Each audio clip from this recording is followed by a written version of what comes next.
Donc maintenant, on va voir le premier argument de son ambiguïté. Donc on est toujours dans l'ambiguïté numéro 7, où il prétend que le Coran n'est pas la vérité, que le Coran n'est pas un livre de révélation, etc. Et donc il va ramener un certain nombre d'arguments. Le premier argument, c'est que le Coran est un historique.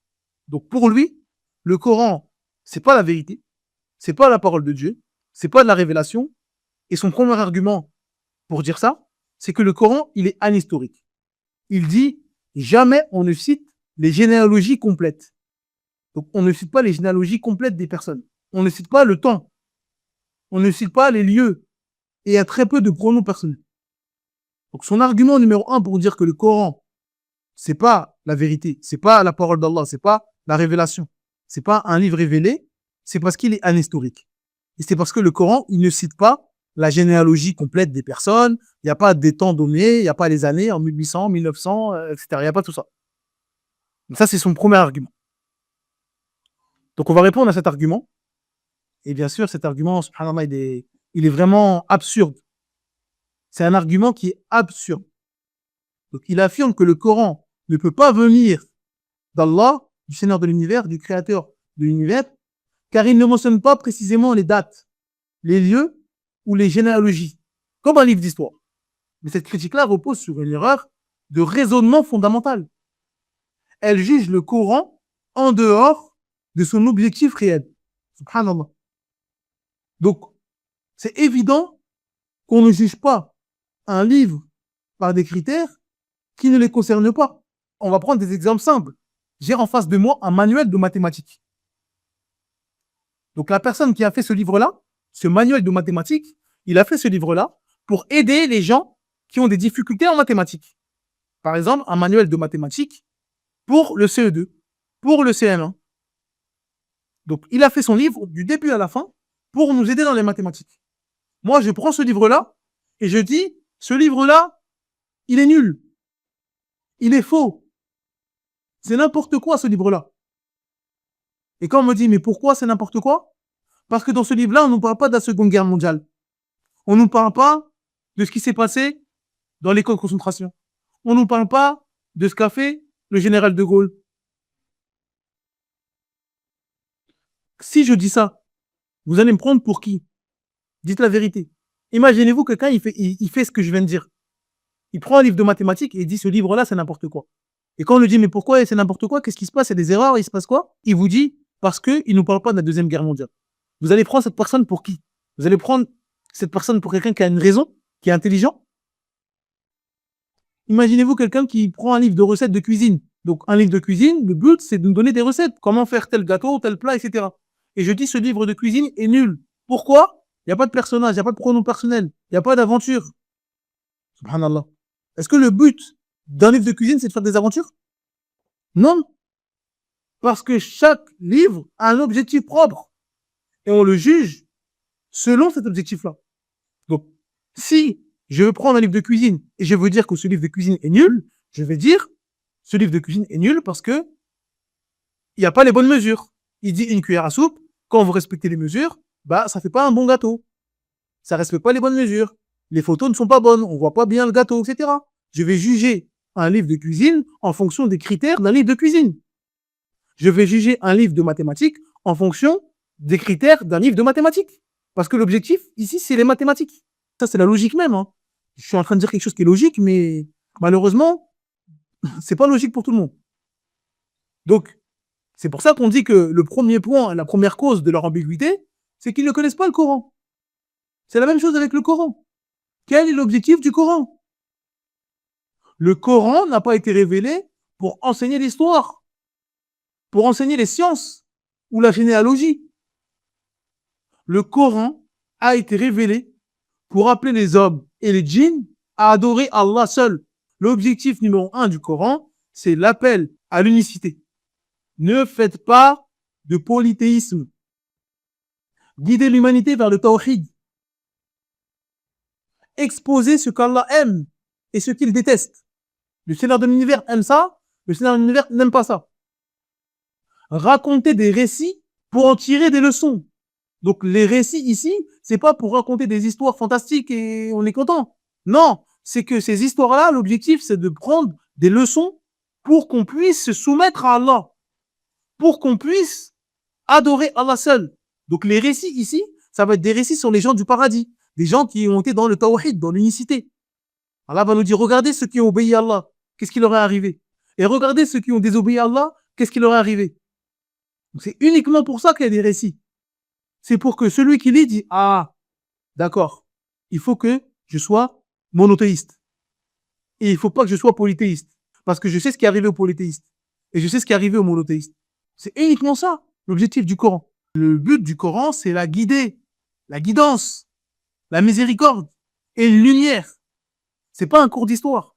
Donc si pendant 50 pages, on nous dit, un tel, fils de un tel, il était là, il est né là, ça nous sert à quoi? Est-ce que quand je vais lire ces 10 pages de généalogie, pour savoir que lui, il est né là, lui, il a fait ça, lui, il a fait ça, lui, là, il est mort là-bas, est-ce que quand je vais lire ces 10 pages de généalogie, est-ce que je vais tirer une leçon sur le tawhid, tirer une leçon sur le monothéisme? Est-ce que je vais me réformer? Est-ce que je vais devenir un bon musulman? Non! Chaque verset, c'est du tawhid. Chaque verset du Coran, ça appelle au tawhid. C'est ça le Coran. Donc si vous voulez juger le Coran, c'est sur ça qu'il faut juger le Coran. Est-ce que le Coran a atteint son but? Est-ce que quand je lis le Coran du début à la fin, est-ce que je sais ce que c'est le tawhid? Est-ce que je sais ce que c'est l'islam? Est-ce que je sais ce que c'est le shirk? Est-ce que je sais ce que c'est les gens du shirk, les gens du tawhid, etc. C'est ça le Coran. C'est ça l'objectif du Coran. Donc est-ce que le Coran a atteint son but? C'est ça la question. Mais il faut connaître le but du Coran pour le juger. Et donc le Coran ne va pas parler de détails qui sont pas intéressants pour son objectif. L'objectif du Coran, c'est le tawhid. Et donc quand on nous parle de Moussa, on ne nous parle pas de son père, son grand-père, son arrière-grand-père, où il vivait, qu'est-ce qu'il mangeait à son époque, ça ne nous intéresse pas.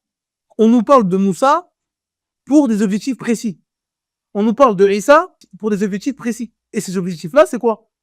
C'est de savoir comment ces gens-là ont été patients. Comment ils ont obéi malgré les épreuves.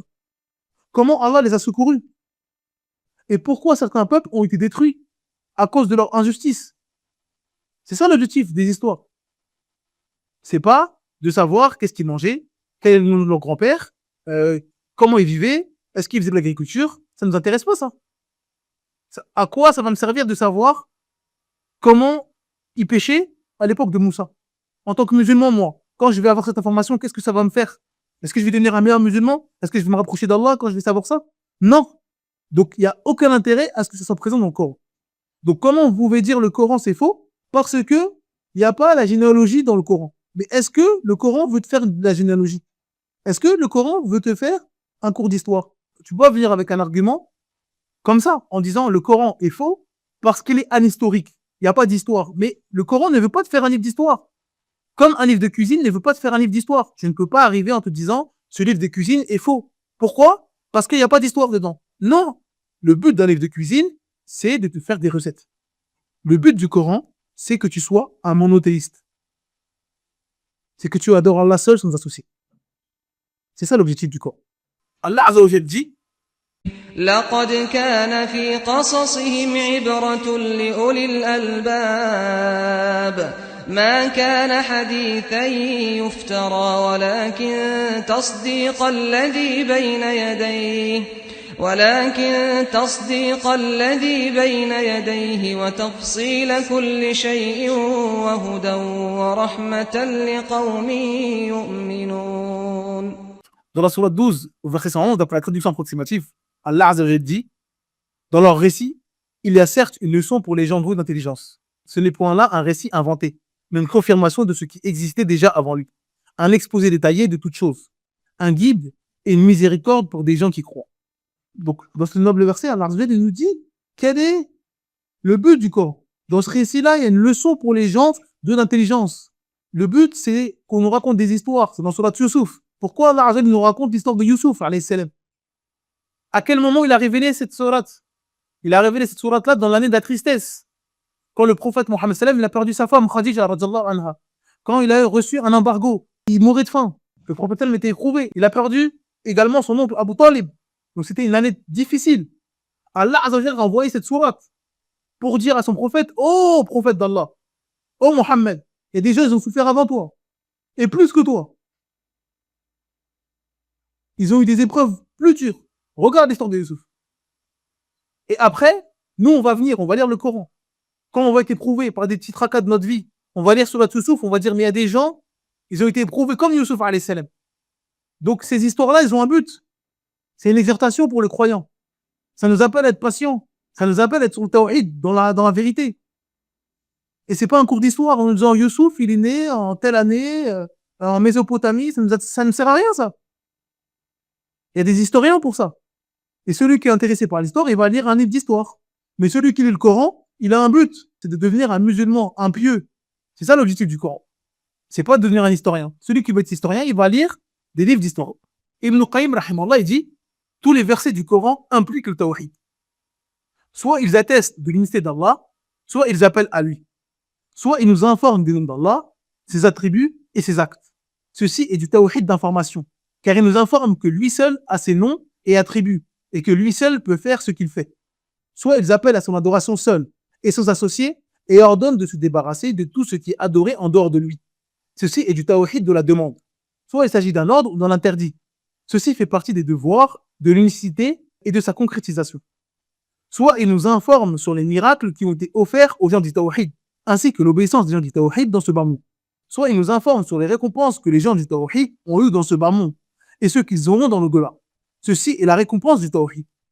Soit il nous informe sur les gens de l'association, et ceux qu'on en réserve dans ce bas monde et dans l'autre. Ce sont les informations à propos de celui qui sort du tawhid. Le Coran tout entier parle du tawhid, ses droits, ses récompenses, ainsi que l'association, ses adeptes et son châtiment. Fin de citation. Donc la parole d'Ibn Qayyim a résumé tout ce qu'on vient de dire. Tout le Coran, c'est du tawhid. Soit ça nous parle du tawhid de l'information. Donc Allah nous informe sur sa personne, qu'il est parfait, qu'il est miséricordieux, qu'il aime les croyants, qu'il aime les patients, qu'il aime les endurants, etc. Donc là, on nous informe sur Allah. Donc ça, c'est du tawhid. On veut dire qu'Allah, il est unique dans cela. D'accord? C'est lui qui est miséricordieux, c'est lui Ar-Rahman, c'est lui Ar-Rahim, c'est lui Al-Aziz, etc. Ou alors, le tawhid dans la demande. Ça, c'est les adorations. Allah nous demande de faire des choses. Fais ça, ne fais pas ça. Éloigne-toi de ça. Donc ça, c'est des choses que nous, on doit faire. Ou des choses qu'on doit délaisser. Ou alors, des informations sur les gens du tawhid. Les miracles qu'ils ont eus. Les bienfaits qu'ils ont eus dans ce bas monde et dans l'au-delà. Donc ça, c'est la récompense et les mérites des gens du tawhid. Ou alors, ça nous parle de l'opposé du tawhid, donc le shirk. Donc ça nous parle des châtiments et de l'avilissement des gens du shirk, des gens du kufr. Et donc là, ça nous montre les mérites du tawhid. Donc il ne faut pas faire du shirk. Parce que si on est menace de quelque chose, ça veut dire qu'on ne doit pas le faire. Et donc le Coran, chaque verset, il y a forcément ça. Peu importe, vous prenez le Coran, vous ouvrez un verset et vous mettez votre doigt sur n'importe quel verset en fermant les yeux, vous allez tomber sur ça. Obligatoirement, vous allez être dans une de ces catégories-là. Et donc c'est du tawhid partout. Donc c'est ça l'objectif du Coran, c'est le tawhid. Donc en comprenant ça, on voit le manque de sincérité de ces personnes-là. Dire que le Coran est faux parce qu'il ne donne pas de date ou de lieu précis, c'est comme refuser un médicament qui sauve la vie simplement parce que l'emballage ne vous plaît pas. Le Coran a un but. Le Coran, il est là pour te préserver du feu de l'enfer, pour que tu sois un musulman, pour que tu sois sur le tawhid. Il te prévient d'un châtiment douloureux. Si tu fais partie des gens du shirk, si tu meurs sur le shirk, c'est le feu éternel. Et c'est un guide pour les gens. Et ça, c'est ça qui va sauver ta vie. Donc c'est un médicament. Et tu seras heureux dans ce bas monde et dans l'autre. Suis-le. Et toi, tu dis non, j'en veux pas, parce que l'emballage ne me plaît pas. Parce que c'est pas comme moi, j'ai envie. J'ai envie d'avoir des histoires. J'ai envie d'avoir des noms et des prénoms et de la généalogie. Lui, c'est le père d'un tel, c'est le grand-père d'un tel. Je veux ça, moi. Et donc, comme j'ai pas ça, je rejette ça. Je refuse ton texte. Ça, c'est des gens qui cherchent pas la vérité. Et ils trouvent des excuses pour fuir la vérité. Donc, pour conclure, on leur dit que le Coran, il n'a pas été révélé pour satisfaire une curiosité historique, mais pour sauver les âmes de l'égarement. C'est une parole vivante qui transforme les cœurs, corrige les comportements et purifie les croyances. C'est lui qui veut transformer son cœur, corriger son comportement. Bien sûr, son comportement vis-à-vis d'Allah avant tout. Et après, ensuite, vis-à-vis des créatures. Et qui veut purifier ses croyances, avoir une bonne croyance, c'est le Coran qui doit suivre. Et donc, rejeter le Coran, parce qu'il ne ressemble pas à un manuel d'histoire, C'est comme critiquer le soleil parce qu'il ne produit pas de musique. Ça n'a aucun sens. Le soleil a un objectif. Le soleil a des vertus. Et on ne va pas critiquer le soleil parce que il ne fait pas de musique. Parce que il ne fait pas telle ou telle chose qui nous plaît pas. Non. Le soleil a un but. Et il fait ça avec perfection. Et donc, on juge le soleil en fonction de ses objectifs. Et on juge le Coran en fonction de ses objectifs. C'est tout. Et encore une fois, nous, on juge son argument par rapport au titre de sa vidéo. Il dit, l'islam est faux.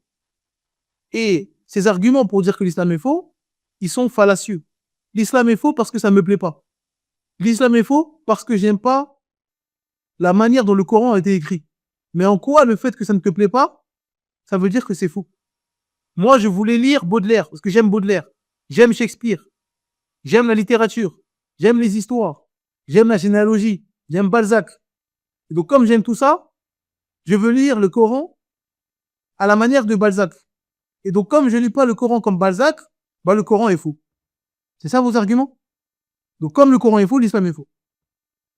C'est ça les arguments. Ça, c'est des arguments qui sont nuls. C'est très nul. L'islam est faux. D'accord, on t'écoute. L'islam est faux parce que le Coran est faux. D'accord, on t'écoute. Le Coran est faux parce qu'il n'y a pas d'histoire. Il n'y a pas d'hommes, il n'y a pas les lieux, il n'y a pas les années, il n'y a pas les époques. Et alors, qui t'a dit que le Coran avait pour objectif de faire cela? Subhanallah.